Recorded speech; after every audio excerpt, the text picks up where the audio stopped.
इस कार्यक्रमका प्रायोजक बन्धन सिमेन्ट, नेपाल गुणस्तर चिन्ह प्राप्त, साथ प्रविधि र गुणस्तरको ध्वनि हर्बल साबुन जिद्दी दाग हटाई भाडा चम्काउँछ अझ टिलिक्क। बारुदी सिमेन्ट, नेपालको number 1 OPC cement. Magic next gen footwear, श्वास पर्छ, सम्बन्ध जोड्छ, रिजालको पाइप एन्ड फिटिङ्स। हेलो, स्वागत छ मिठो स्वादलाई, हेल्दी लाइफलाई। Jal CPVC pipes and fittings. No टक टकको दुःख जल छ, जीवन भरि चल्छ।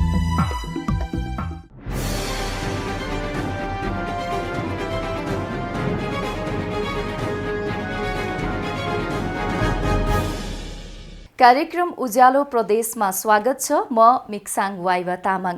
हामी कार्यक्रम उज्यालो प्रदेशमा प्रदेश 1 का विविध गतिविधिलाई उजागर गर्ने गर्दछौँ। विभिन्न विषयवस्तुहरूलाई सूक्ष्म विश्लेषण गर्दै समस्याको उठान र व्यवस्थापनका बारेमा कार्यक्रम उज्यालो प्रदेश मार्फत विचार विमर्श गर्ने गर्दछौँ। दर्शकहरू, कार्यक्रम उज्यालो प्रदेश सुरु गरौँ साप्ताहिक गतिविधिबाट।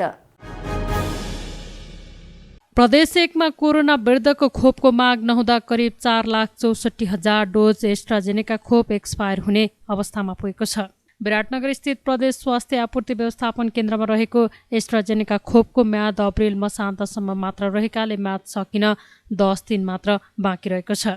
कोरोना खोप कार्यक्रम नभएको र अन्य खोप कार्यक्रमका कारण कोरोना विरुद्धको खोपको कार्यक्रम प्रभावित भएकाले खोपको माग नै नभएकोले एक्सपायर हुने सम्भावना बढी भएको प्रदेश स्वास्थ्य आपूर्ति व्यवस्थापन केन्द्रले जनाएको छ। खपत गर्नुपर्ने समय सकिन लागेको र जिल्लामा कोरोना विरुद्धको खोपको माग नभएकाले एक्सपायर हुने सम्भावना रहेको प्रदेश स्वास्थ्य आपूर्ति व्यवस्थापन केन्द्रका कोल्ड चेन निरीक्षक चन्द्रकान्त ठाकुरले जानकारी दिनुभयो। आजको मितिमा यति नै एक्सपायर हुन्छ भन्न सकिँदैन, किन जिल्लाहरूमा हामीले पनि रिक्वेस्ट गरेर समन्वय गरेर भ्याक्सिन पठाउँदैछौँ। सङ्खुवासभा गयो, धनकुटा गयो, तेह्रथुम गयो, झापा गयो, यी जिल्लाहरूमा क्रमशः हामी समन्वय गरेर पठाइरहेछौँ। अब यो लास्टमा मात्रै भन्न सकिन्छ कति भ्याक्सिन हामीसँग बचत हुन्छ भनेर। थोरै मात्रामा एक्सपायर हुन्छ जस्तो मलाई लागिरहेको छ। जिल्लाहरूमा पनि समन्वय गर्दाखेरि हाम्रो पेरिफेरीमा छँदैछ, पेरिफेरीको सकेर लिन आउँछु, फेरि डिमान्ड गर्छु भन्ने कुरोहरू साथीको आइरहेकोले अलिकति सबै खपत नहोला कि भन्ने जस्तो स्थिति देखिरहेको छ। विराटनगर स्थित प्रदेश स्वास्थ्य आपूर्ति व्यवस्थापन केन्द्रमा कोभिसिल्ड खोप 11,600 डोज र जोन्सन खोप 13,500 डोज मौजात रहेको छ। प्रदेश 1 मा कोरोना विरुद्धको खोप लगाउनु पर्ने 12 वर्ष माथिका करिब 96% पहिलो डोज र करिब 80% पूर्ण खोप लगाएको प्रदेश स्वास्थ्य निर्देशनालय धनकुटाले जनाएको छ। निर्माण व्यवसायले पैसा नपाएपछि प्रदेश 1 सरकारको गौरवको आयोजनाको रूपमा रहेको विराट चोक घिनाघाट सडक खण्डको काम रोकिएको छ। गत अषाढ मसान्तमा नै निर्माण सम्पन्न हुनुपर्ने विराट चोक घिनाघाट सडक खण्डको करिब 20 करोड रुपियाँ ठेकेदारको बक्यौता रहेको छ। कोरोना महामारी र बजेट अभावका कारण निर्माणमा ढिलाइ हुँदै आएकोमा पछिल्लो समय ठेकेदारलाई भुक्तानी दिन नसक्दा काम रोकिएको पूर्वाधार विकास कार्यालय विराटनगरले जनाएको छ। पछिल्लो प्याकेजको करिब 12 करोड तथा दोस्रो र तेस्रो प्याकेजको 4-4 करोड रुपियाँ ठेकेदारलाई तिर्नुपर्ने बाँकी रहेकाले आउँदो अषाढ मसान्तमा समेत सो सडक खण्डको निर्माण सम्पन्न गर्न गाह्रो हुने पूर्वाधार विकास कार्यालयका प्रमुख सुशील श्रेष्ठले जानकारी दिनुभयो। रकमको बजेटको समस्याले पनि अलिकति चाहिँ नि पहिलाभन्दा स्लो भएको हो र हाम्रो टार्गेट चाहिँ यो असारभित्र चाहिँ सबै कालोपत्री गर्ने, यो सिङ्गा खोला बाहेक चाहिँ अरू हामी काम सघाउँछौँ। अहिले मोटामोटी पहिलो प्याकेजलाई चाहिँ नि 12 करोड जतिको बिल आइरहेको छ। दोस्रो प्याकेजको 4 करोड र तेस्रो प्याकेजको 4 करोड गरेर 20 करोड जति चाहिँ हामीले उनीहरूको बिल भुक्तानी गर्नु भएको छ। तीनवटा प्याकेजमा निर्माण भइरहेको सो 4 लेन सडकको दोस्रो प्याकेजको नेता चोकबाट मिलन चोकसम्मको करिब 10 किलोमिटर सडक खण्डको निर्माण कार्य 90% सम्पन्न भइसकेको छ। पहिलो प्याकेजको विराट चोकबाट नेता चोकसम्मको 10 किलोमिटरको काम भने करिब 70% मात्र सम्पन्न भएको पूर्वाधार विकास कार्यालय विराटनगरले जनाएको छ। प्रदेश राजधानी विराटनगरलाई पूर्वी भेगसँग जोड्ने वैकल्पिक सडकको रूपमा रहेको सो 4 लेन सडक करिब 1 अर्ब 76 करोड लागतमा निर्माण भइरहेको छ। विराटनगरमा आयोजना गरिएको निशुल्क कृत्रिम हात शिविरमा 80 जनाले कृत्रिम हात पाएका छन्। Rotary club of Biratnagar, Karuna foundation, hand project Germany र न्युरो हस्पिटलले संयुक्त रूपमा 3 दिने निशुल्क कृत्रिम हात वितरण आयोजना गरेका थिए। दुर्घटना र अन्य कारणले कुइनामुनि हात नहुनेलाई जर्मन प्राविधिकहरूको सहयोगमा कृत्रिम हात वितरण गरिएको हो। करिब 32,500 रुपियाँ पर्ने कृत्रिम हातबाट करिब 5 किलोका सामानहरू सजिलै बोक्न सकिन्छ। निशुल्क कृत्रिम हात शिविरमा करिब 35 लाख रुपियाँ खर्च भएको र यसका लागि ह्यान्ड प्रोजेक्ट जर्मनीले सहयोग गरेको रोटरी क्लब अफ विराटनगरका कोषाध्यक्ष नन्दीप अग्रवालले जानकारी दिनुभयो। क्लब विराटनगर मेन अर्गनाइजर हामीले यो जर्मनको ह्यान्ड प्रोजेक्ट भन्ने एउटा संस्था छ, उहाँसँग हामीले साझेदारीमा यो कार्यक्रम गरेको। अनि यसमा हामीलाई सघाउने करुणा फाउन्डेसन नेपाल, जुन हाम्रो नेपालको हो, उनीहरूले डाटा कलेक्सन गर्ने र स्थानीय सरकारसँग कोर्डिनेसन गर्ने, जो पीडित पक्षहरू छन् उनीहरूलाई हामी समक्ष ल्याउने त्यो काम करुणा फाउन्डेसनले गरेको र प्लस हामीलाई आर्थिक सहयोग प्लस हामीलाई स्थान दिने काम चाहिँ हाम्रो न्युरो हस्पिटलले हामीलाई गरेको कुरा चाहिँ। निशुल्क कृत्रिम हात पाएपछि सेवाग्राहीहरू पनि खुसी भएका छन्।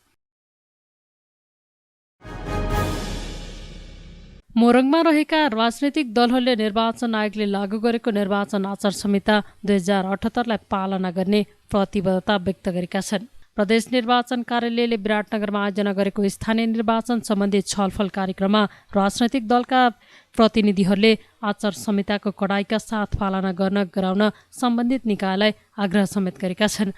सहभागीहरूले अहिले पनि ठूलो दलहरूले आचार संहिता विपरीत प्रचार प्रसार, झण्डा र सरकारी गाडीको दुरुपयोग गरिरहेको भए पनि सम्बन्धित निकाय टुलु हेरेर बसिरहेको गुनासो गरेका थिए। सो कार्यक्रममा 3 दिनभित्र राजनैतिक दलहरूले आचार संहिता विपरीत सार्वजनिक स्थानमा राखेका झण्डा र ब्यानर हटाउने प्रतिबद्धता व्यक्त गरेका छन्। सो छलफल कार्यक्रममा प्रदेश निर्वाचन अधिकारी लेवन कश्यप अधिकारीले निर्वाचन आचार संहिता 2078 बारे जानकारी गराउनु भएको थियो। मोरङका प्रमुख जिल्ला अधिकारी काशीराज दाहालले स्वच्छ, स्वतन्त्र, निष्पक्ष र भयरहित वातावरणमा स्थानीय तहको निर्वाचन गराउन सबै राजनैतिक दलहरूको सहयोग र सहकार्य आवश्यक भएको बताउनुभयो। गतिविधिपछि कार्यक्रम उज्यालो प्रदेशमा अब पालो छोटो विश्रामको।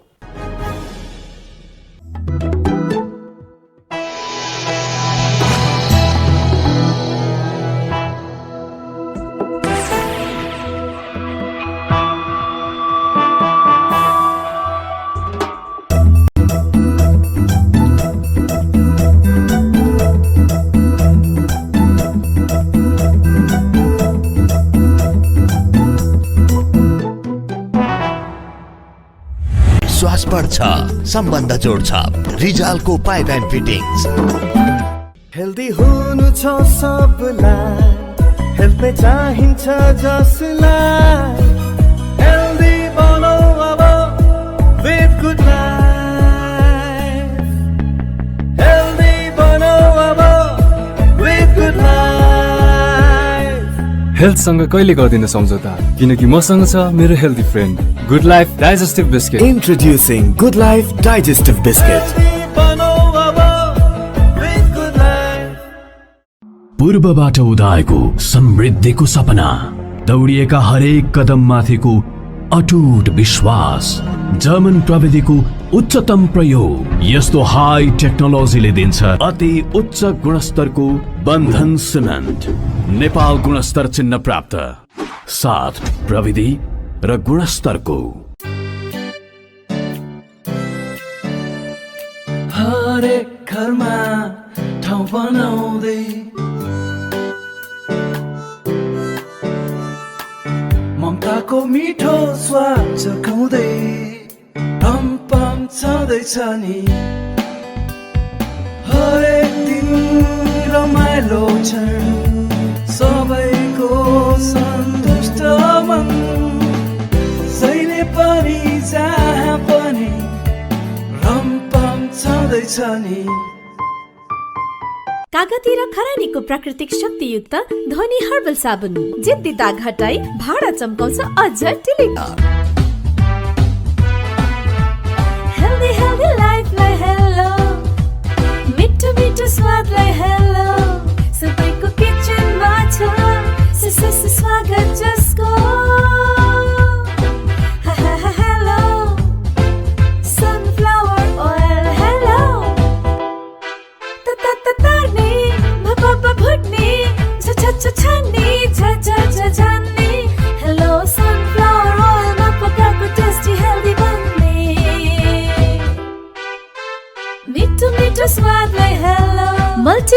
युक्त cholesterol free premium sunflower oil. Hello, स्वागत छ मिठो स्वादलाई healthy लाइफलाई।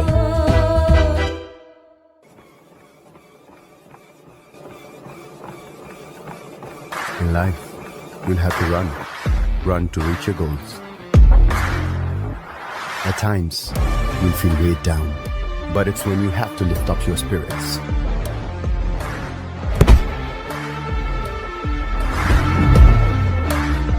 Fight hard and harder. You'll have to tackle your problems. This is the only way you can attain your peace, your magic. Magic Next Gen Footwear.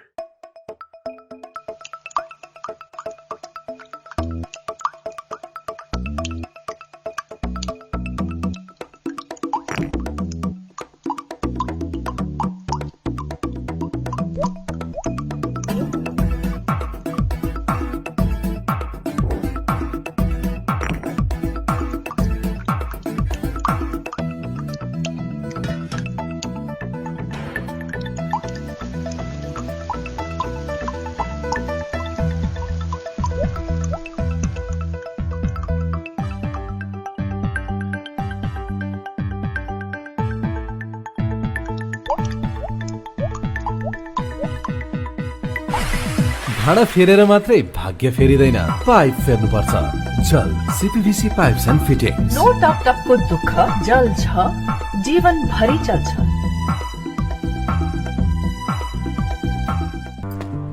शहरमा आफ्नै घर बनाउने सपना लिएर रमेश केही वर्ष अघि शहर आयो। जसले आफ्नो घर बनाउन यति धेरै सङ्घर्ष गर्छ, उसले हरेक चीजको महत्व बुझ्छ। कुन सिमेन्ट लिँदा राम्रो होला? आरती सिमेन्ट लिनुस्, धेरै राम्रो छ, तर यसको मूल्य अलि। मेरो सपना पनि अमूल्य छ दाइ। मारुति सिमेन्ट, नेपालको नम्बर 1 ओपिसी सिमेन्ट, अमूल्य सपनालाई बलियो बनाउन। विश्रामपछि स्वागत छ। अब बाँकी प्रसङ्ग। नेपालमा अहिले वर्षेनी करिब 3 खर्बको चामल आयात हुने गरेको छ। कुनै बेला धान निर्यात गर्ने मुलुक नेपाल अहिले खाद्यान्न आयात गर्न बाध्य हुनुमा राज्यको नीति नै खराब भएको खाद्यान्न उद्योगीहरू बताउँछन्। एकातिर लिक्विडिटी अभाव र अर्कोतिर विदेशी मुद्रा सञ्चिति घटिरहेका बेला अर्थतन्त्र सुधार्न सरकार र राष्ट्र ब्याङ्कले केही नीतिहरू परिवर्तन गर्नै पर्ने भएको छ।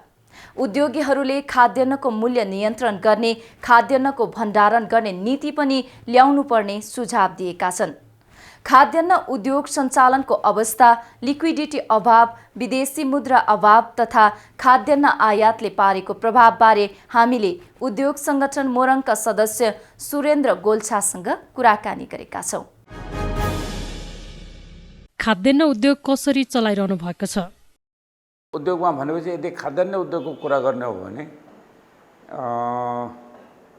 च्यालेन्जिङ छ अहिले, किनभने चामल विदेशबाट डाइरेक्ट आयात भइरहेछ। विदेश भनेपछि इन्डियाबाट, र त्यसले गर्दा कम्पिटिटिभनेस, यहाँ प्रडक्सन गरेर बेच्नुमा कम्पिटिटिभनेस धेरै घटेको छ। त्यसले गर्दा मिलरहरूलाई धेरै नै च्यालेन्जिङ भएको छ। अदरवाइज म्याक्सिममले इन्डियाबाट चामल ल्याउने, त्यसलाई रिप्याक गर्ने, मार्केटमा बेच्ने स्थिति छ। भारतबाट खाद्यान्न आयात हुँदा यहाँका उद्योगलाई के असर परिरहेको छ? उनीहरूको कस्ट अफ प्रोडक्सन धेरै लो छ। हाम्रो यहाँ एग्रिकल्चर प्रडक्टको कस्टिङ धेरै हाई छ, किनभने हाम्रो अहिले फ्रेगमेन्टेड हामीले फार्मिङ गर्छौँ। एउटा बृहत रूपमा एउटा ठुलो फार्मिङ गर्ने सिस्टम छैन। त्यसले गर्दा एउटा त कस्ट अफ प्रोडक्सन त्यहाँ बढी भयो। ह्युमन म्यान पावर युज गरेर गरिरहेछौँ। त्यही इक्विपमेन्टहरू युज गरेर गऱ्यो भने हाम्रो कस्ट मस्ट लोर आउँछ। एउटा त्यो हामीसित हाई क्वालिटीको भ्यू छैन, जसमा कि अब यदि गोलभेडाको कुरा गर्ने भयो भने हाम्रो एउटा प्रति बोटमा लाग्ने गोलभेडा र इन्डियामा यदि कम्पेयर गर्ने हो भने त्योभन्दा 2 गुणा 3 गुणा गोलभेडा उत्पादन हुन्छ। तपाईँले सुगर केनको कुरा गर्नुहोस्, हाम्रो 8-9% हिल्ड हुने सुगर केन हुन्छ भने इन्डियामा 12% 13% हिल्ड हुने सुगर केनहरू छन्। फिल्डमा पनि उनीहरूको उत्पादन क्वान्टिटी बढेको छ। जति उत्पादन हाम्रो हुन्छ त्योभन्दा 10 देखि 30% उनीहरूको उत्पादन बढी हुन्छ। धानमा पनि कुरा गर्ने हो भने हाम्रो 1 बिघामा करिब 50 मनको हाराहारीमा आउँछ भने इन्डियामा 80 मन 90 मनसम्म आउँछ। त्यो पनि उनीहरूको कस्ट अफ प्रोडक्सन हामीभन्दा लो छ। भनेपछि हाम्रो नर्मली फर्टिलाइजरको समस्या, न्यू यो नयाँ बिउहरू हामीले किसानलाई दिन सकेको छैन, त्यसको समस्या, किसानहरूलाई तपाईलाई इन्फर्मेसन, उनीहरूलाई जानकारी, उनीहरूलाई टेक्नोलोजी दिन सक्ने समस्या, फ्रेगमेन्सन एउटा चक्लाबन्दीले गर्दा उनीहरूको उत्पादन गर्ने क्षमता घटेको छ, त्यो समस्या, रिसर्च सेन्टर छैन हामीसित के भन्छ किसानहरूलाई कस्तो ठाउँमा के उत्पादन गर्ने भन्ने जानकारी दिने एउटा व्यवस्थै छैन। पहिले जेटीहरू हुन्थे, उनीहरू किसानलाई तिम्रो खेतीमा यो काम गर्नु पर्यो, तिम्रो खेतीमा यो काम गर्नु पर्यो, त्यो सिकाउने गर्थे। यो कुराहरू नभएकोले गर्दा हाम्रो cost of production, agriculture cost of production धेरै हाई छ। कुनै बेला धान निर्यात गर्ने मुलुकमा धान आयात गर्नुपर्ने अवस्था कसरी आयो? यसमा 3-4वटा कारक छन्। एउटा त मैले अघि भने जस्तो हाम्रो कस्ट अफ प्रोडक्सन बढ्दै गयो, इन्डियाको कस्ट अफ प्रोडक्सन घट्दै गयो भनेपछि अटोमेटिकली इन्डियाबाट धान नेपालमा आउन थाले, किसानहरू कृषितिर आकर्षण घट्दै गयो किनभने उनीहरूलाई प्रोडक्सनमा उनीहरूले मार्जिन भेटेन। एउटा अर्को कारक के छ भने विदेशी नै, अब युवाहरू विदेश गए, अब बुवा आमा हुनुहुन्छ उनीहरूले अब त्यो खेती गर्न सक्दैन, म्यानुअल फार्मिङ छ, त्यही पनि यदि ट्र्याक्टर चलाएर प्रपर तरिकाले गर्दाखेरि त्यो पनि सायद उनीहरूले गर्न सक्थ्यो होला, तर त्यो पनि छैन व्यवस्था प्रपरली। म एभरेजको कुरा गर्दैछु, अब त धेरै भइसक्यो, तर अन एन एभरेजमा अहिलेसम्म पनि त्यो कमी छ। हाई थ्रेसिङ इक्विपमेन्टहरू त्यो सबहरू हामीसित धेरै कमी छ। यसले गर्दा मान्छेहरू र युवाहरू अब व्हाइट कलर जब बढी खोज्न थाले। अब किसानको अब त्यो हिलोमा गएर त्यो रोप्ने त्यो गर्ने अब इच्छा हुँदैन उनीहरूको, त्यो पनि एउटा ठुलो कारण छ। हाम्रो खेतहरू त्यति बाझै छ, उनीहरूमा काम केही पनि उत्पादन भएको छैन। खाद्यान्न आयातले व्यापार घाटा बढेको हो, धेरै ठुलो। यो त तपाईँलाई पनि थाहा छ, हामी सबैलाई थाहा छ। अर्बौंको खरबौंको 3 खरबको हामीले इम्पोर्ट गर्छौँ चामल, जबकि एक्सपोर्ट गर्नु पर्थ्यो। यार केही पनि जिरो हुनुपर्नेको ठाउँमा हामीले इम्पोर्ट गरिरहेछौँ भनेपछि त व्यापार घाटा त यसले त कत्रो गरिरहेको छ। यसमा त सबैलाई थाहा भएको कुरा हो। लिक्विडिटी अभावले के समस्या परिरहेको छ? लिक्विडिटी अभावमा त अब हेर्नुहोस्, सिम्पल छ कि अब नयाँ उद्योग स्थापना हुन गाह्रो भइरहेछ। भएका उद्योगहरूलाई एग्रिकल्चर सेक्टर छोडेर अर्को सेक्टरमा ब्याङ्कले लगानी गर्न सकिरहेको छैन। त्यो नगर्न सक्दाखेरि उनीहरूको व्यापार गर्ने क्षमता घटिरहेको छ, बजारीकरण घट्दैछ।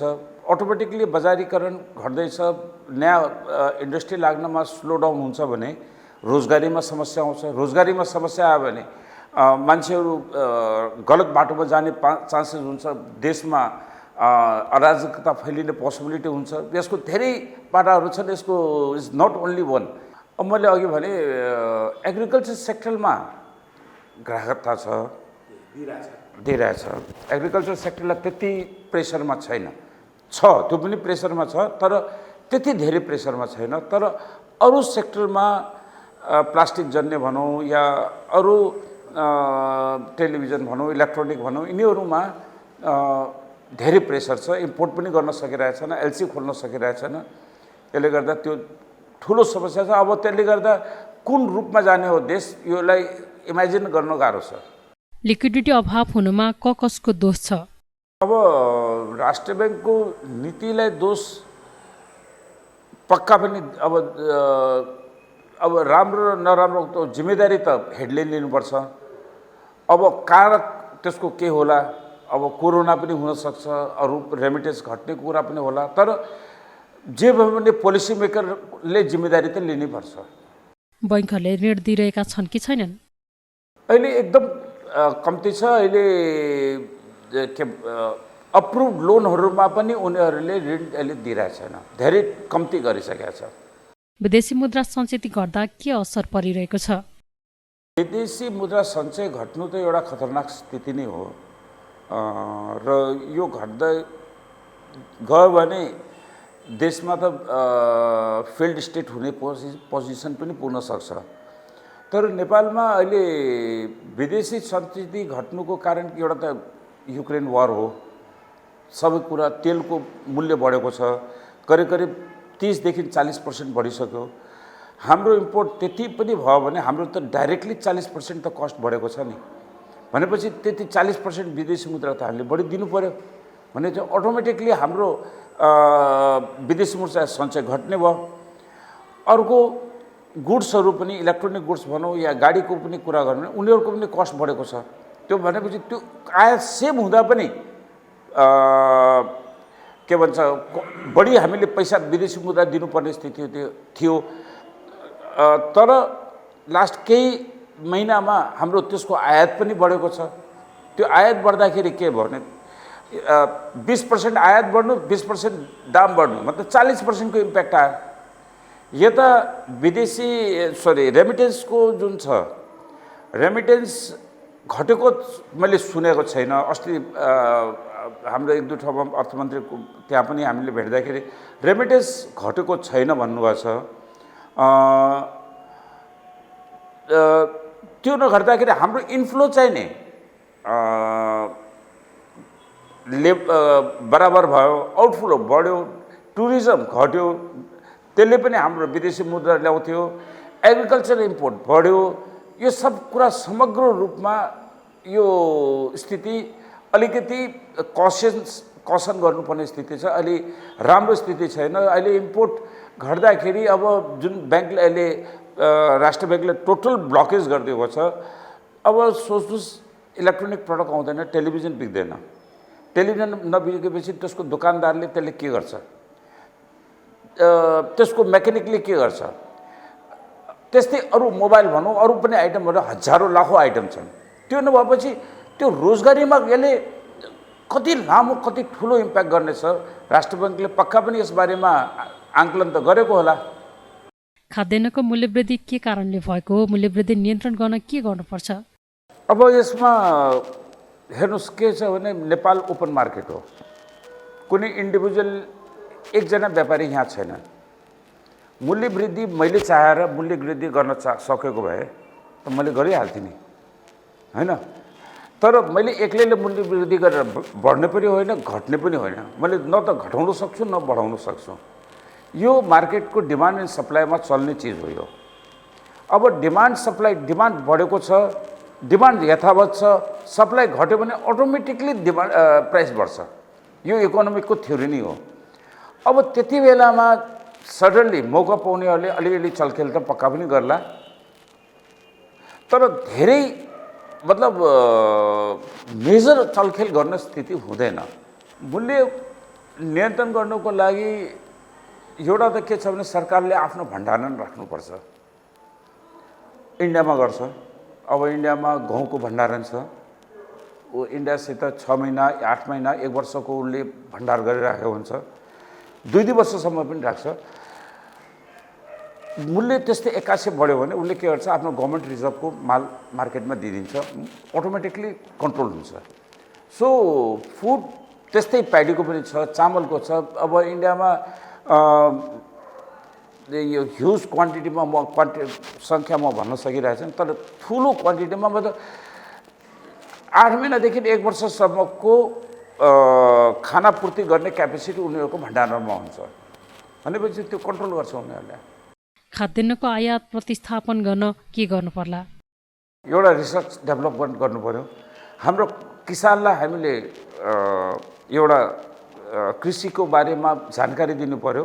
उनीहरू अहिले पनि पुरानो तरिकाले खेती गरिरहेछ, उनीहरूलाई मोडर्न तरिका, माटोको पीएच लेभलहरू सिकाउनु पर्यो, कस्तो माटोमा कस्तो चिज उगाउनुपर्छ, र नयाँ नयाँ हाइब्रिड बिउहरू उनीहरूलाई उपलब्ध गराउन सक्नु पर्यो। प्राइस इन्फर्मेसन, बजारको इन्फर्मेसनहरू दिन सक्नु पर्यो। टाइमली फर्टिलाइजरको उपलब्ध गराउनु पर्यो। अर्ग्यानिक फार्मिङको उनीहरूलाई गाइडेन्स, उनीहरूलाई जानकारी गराउनु पर्यो, उनीहरूलाई ट्रेनिङ दिनु पर्यो, उनीहरूलाई क्लासेसहरू गर्नु पर्यो। अब त यति सजिलो भइसकेको छ, एउटा बडामा टेलिभिजन राखेर पनि गर्न सकिन्छ, एउटा एकै ठाउँबाट ब्रडकास्ट गरेर पनि दिन सकिन्छ। त्यो जबसम्म र उनीहरूलाई हुन त सरकारले सब्सिडाइजमा ट्र्याक्टरहरू, इक्विपमेन्टहरू दिएको छ, तर त्यसको मिसयुटिलाइजेसन भएको छ। त्यो मिसयुटिलाइजेसन रोक्ने तरिकाहरू उनीहरूले अपनाउनु पर्यो, जसले गर्दा जसले किसानले मात्र पाउँछ। अहिले ट्र्याक्टर लिन्छ, त्यसको बाटोबाट ढुवानी सुरु गरिदिन्छ। त्यसलाई कसरी रोक्ने, त्यो सरकारले त्यसको लागि गरोस्। त्यसको नम्बर प्लेटै अर्को दिइदियोस्, त्यसमा त्यो ढुवानीमा तपाईँको माटो छ भने तुरन्तै रोक्न लाउनुहोस्। एउटा सुझाव, मतलब सो जसको लागि सब्सिडी दिएको छ त्यही चिजले त्यो चिज त्यसैको लागि प्रयोग होस् भन्ने कुरा सरकारले त्यसको संयन्त्र तयार गर्नु पर्यो। मुलुकको अर्थतन्त्र सुधार्न के गर्नु पर्ला? हेर्नुहोस्, म फेरि भन्छु, म अर्थविज्ञ त होइन। अब हाम्रो बिजनेस लेभलको आधारमा नि यदि कुरा गर्ने हो भने हामीले आफ्नो विदेशी मुद्राको सञ्चय बढाउनको लागि प्रोग्राम्सहरू डिजाइन गर्नु पर्यो, इम्प्लिमेन्ट गर्नु पर्यो र रिजल्ट ओरिएन्टेड हुनु पर्यो। जस्तै एग्रिकल्चर डेभलपमेन्ट, एग्रिकल्चर हामीले यस्तो पोटेन्सियल छ हाम्रो देशमा, यस्तो पोटेन्सियल छ। यहाँ हामीले यहाँको स्याउ, तपाईँलाई पनि थाहा छ, मुस्ताङको स्याउ कश्मीरको स्याउभन्दा राम्रो छ। त्यसलाई हामीले डेभलप गर्न सक्यो, पोटेन्सियल गर्न सक्यो भने हामीले युरोप, अमेरिका हामीले एक्सपोर्ट गरेर त्यसमा ठुलो एमाउन्ट हामीले ल्याउन सक्छौँ, अर्निङ गर्न सक्छौँ। सुन्तलाको कुरा हेर्नुहोस्, सुन्तला ह्युज क्वान्टिटीमा हुन्छ, त्यो त्यही सडेर गलेर खतम हुन्छ, त्यसलाई हामीले एक्सपोर्ट गर्न सकेका छैन। किन सकेका छैन भने त्यसको बाटोघाटो, त्यसको ट्रान्सपोर्टेसन, त्यसको इन्फ्रास्ट्रक्चरको कमी छ। र त्यस्तै तपाईँले यो इलायचीको कुरा छ, तपाईँको अदुवाको कुरा छ। हामीले ब्याकवर्ड इन्टिग्रेसनमा पनि गएका छैनौँ। अदुवा छ, अदुवाको तेल बनाउन सक्छौँ, त्यसको तेल एक्सपोर्ट गर्न सक्छौँ। अदुवा इन्डिया जान्छ, त्यसको हामीले अब म व्यवसायको पनि कमजोरी भन्छु, म पुरा सब गभर्मेन्टको कमजोरी भन्न चाहन्न। अदुवाको तेल हामीले बनाउन एक्सपोर्ट गर्न सक्यो भने हामीले त्यसको भाउ 10 गुणा बढी लिन सक्छौँ। हामी अदुवालाई सुकाएर हामीले एक्सपोर्ट गर्न खोज्छौँ, किन? अब यो कुरालाई गभर्मेन्टले पनि प्रोत्साहित गर्नु पर्यो र उनीहरूलाई पनि जागरण आइडिया पनि दिनु पर्यो। कार्यक्रम उज्यालो प्रदेश आजलाई यति नै। सम्पूर्ण युनिटलाई बिदा दिनुहोस्। नमस्कार। इस कार्यक्रम का प्रायोजक बन्धन सिमेन्ट, नेपाल गुणस्तर चिन्ह प्राप्त, साथ प्रविधि र गुणस्तरको। ध्वनि हर्बल साबुन जिद्दी दाग हटाई भाडा चम्काउँछ अझ टिलिक्क। बारुदी सिमेन्ट, नेपालको number 1 OPC cement. Magic Next Gen Footwear. श्वास बढ्छ, सम्बन्ध जोड्छ, रिजालको पाइप एन्ड फिटिङ्स। हेलो, स्वागत छ मिठो स्वादलाई, हेल्दी लाइफलाई। Jal CPVC pipes and fittings. No टक टकको दुःख जल छ, जीवन भरि चल्छ।